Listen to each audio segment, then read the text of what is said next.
வணக்கம் சாய். வணக்கம் சார்.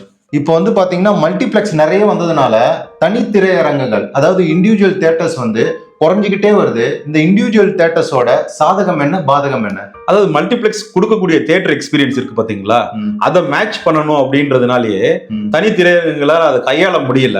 இவங்க கொடுக்குற இந்த சுத்தமான ஒரு சுகாதாரமான ஒரு இடம் அது தனி திரையரங்கு கொடுக்க முடியல. இப்ப தனி திரையரங்கத்தை பொறுத்தவரையிலும் பாத்தீங்கன்னா டாய்லெட் ரொம்ப கிளீனா இருக்க மாட்டேங்குது. டிடிஎஸ் தரமும் ரொம்ப கம்மியா இருக்கு. அந்த டிடிஎஸ் ஒலியை வாங்கக்கூடிய அளவுக்கு அந்த அரங்கங்கள் இல்லாம இருக்கு. இதனால வியூவிங் எக்ஸ்பீரியன்ஸ் பாதிக்குது. இதுதான் அவங்களுடைய பாதகம். சாதகம் பாத்தீங்கன்னா எளிய மக்களும் உள்ள வரலாம். டிக்கெட்ஸும் ரொம்ப கம்மியான ரேட்ல இருக்கு. பாப்கார்ன் கூட 100 ரூபாயில இருந்து உங்களுக்கு கிடைக்குது. இதெல்லாம் சாதகமா இருந்தாலும் இந்த வியூவிங் எக்ஸ்பீரியன்ஸ் காரணமா நிறைய பேர் மல்டிபிளெக்ஸ்க்கு போறதுனால இவங்களும் அப்கிரேட் ஆகி மல்டிபிளெக்ஸ்க்கு போக வேண்டிய சூழ்நிலையில இன்னைக்கு தள்ளப்படுறாங்க. அதனாலதான் தனி திரையரங்கத்தோட எண்ணிக்கை ரொம்ப கம்மியாயிட்டு இருக்கு. நன்றி சார்.